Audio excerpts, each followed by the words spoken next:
It's the night of the nerd prom, or as those beyond the Beltway know it, the White House Correspondents' Dinner. It's a night when members of the media gather with the officials that they cover, including the President of the United States of America, the Vice President, to celebrate the freedom of the press and the role that the press play in continuing our democracy. Now, the event is typically hosted by a comedian who roasts government officials and unleashes on members of the media. And it's been headlined by folks like Richard Pryor, Jon Stewart, Wanda Sykes, Cedric the Entertainer, Stephen Colbert. I mean, the list goes on. Well, tonight, it is being hosted by my cousin, Daily Show correspondent Roy Wood Jr. I recently spoke to him about his preparations, what we can expect from these high stakes on his gig tonight, and how a week of Trump legal developments and major media shakeups affected his script. Take a listen. Half my script got thrown out after Monday morning. I had jokes in there about, like remember Chinese spy balloons? Don't that feel like 40 years ago now? I was like, yeah, we can go and get that spy balloon joke on out there. Don't nobody want to hear nothing about no dang spy balloon. Low-key, the Trump arrest has taken... When have we ever been in a news cycle where the Trump arrest? That's what we were screaming for the whole time he was in office. Take him to jail. We finally took him to jail. That thing was on for about a week, and then it was like, okay, we got a new scandal, we got a new trial, we got a new thing to deal with. I feel like, is it just me? Let me ask you a personal question, because we family. Yeah, Roy, you my actual cousin. That's like not even my play cousin, like for real. Actually related. Yeah, like I get emails from you from 23andMe. They'd be like, we found your cousin in D.C. I'm like, I know that one, delete. Do you think Fox and CNN planned to fire both of them two on the same day? Or did they see one got fired and they was like, go on, hit the button on Don Lemon too? Look, I think maybe that's a question you should pose to the audience tonight.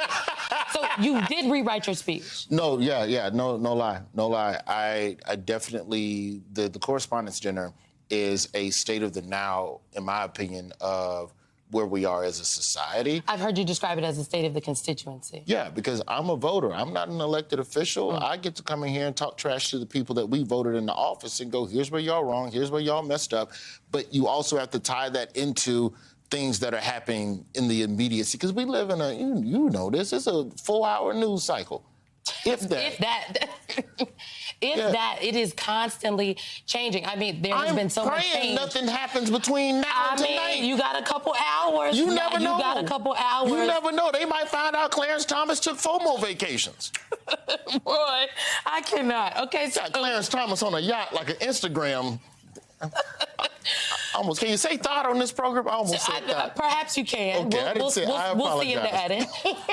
Okay, so I guess who did you talk to in preparation for this? And let me just say, it feels like, does the Daily Show have a secret contract with the White House Correspondents Association, or are y'all holding one of somebody's child hostage somewhere? And I say that because you are the third Daily Show correspondent, if you will, in the last 10 years to host this dinner. I mean, 4 if you want to throw Wolf in. She was a contributor, she was a correspondent.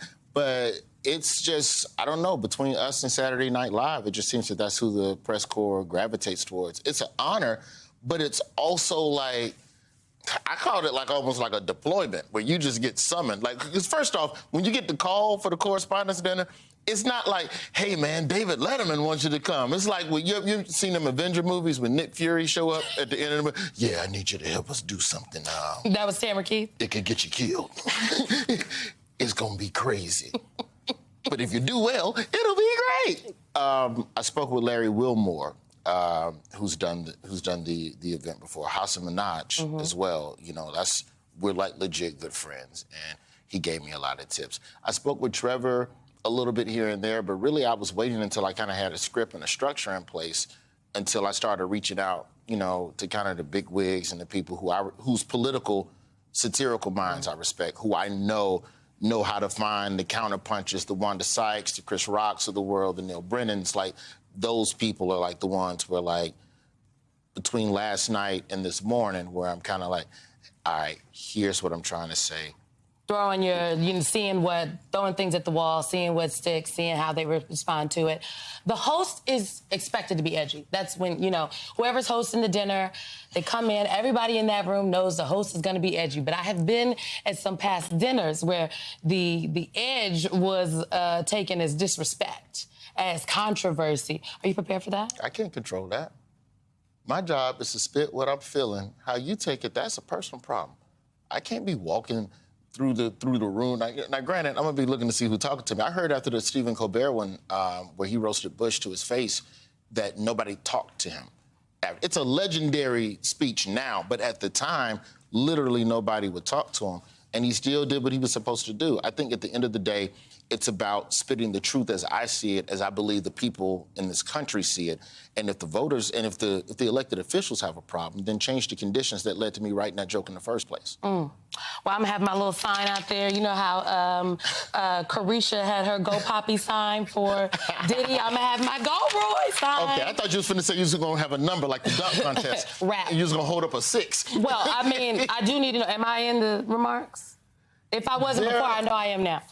You know, but it's a good, but in a good way though. Oh Lord. In a good way. I want to keep my job, Roy. You know. I want to keep my job too. Hell, I'm trying to host a Daily Show. You think I'm gonna go and piss everybody off? Can I say that word? I'm so sorry. Let me stop. I don't want to accidentally cuss. Last question: who are you looking most forward to seeing tonight? Lester Holt. Wow. Just on some respect for the craft of journalism type ish. Like, you know, like it's. For me to have a degree in broadcast and to be in a room with so many people that I grew up watching and so many people that are the brain trust of programs that I love, I'm nerding out as well, but I don't even get to engage in any of it until I've done the job. So hopefully if I don't bomb, then I'm gonna see Lester Holt. I'm just be like, hey man, you be doing that. Is that how you talk to Lester Holt? That is how you talk to Lester Holt. He feels more real. He feels like more of a icon. I mean, you might need to give him a straight up handshake. Yeah, Lester Holt feel like a dap, then he pull you in. Well, you'll have to let me know. You know, Lester, I just a hug and bow because he's an icon around here. Well, Roy, we will be watching tonight. America will be waiting with bated breath, and the family name is on the line. So make us proud. Roy Wood Jr. No pressure. Host of tonight's White House Correspondents' Dinner. Thank you so much for your time. Thank you. Thank you.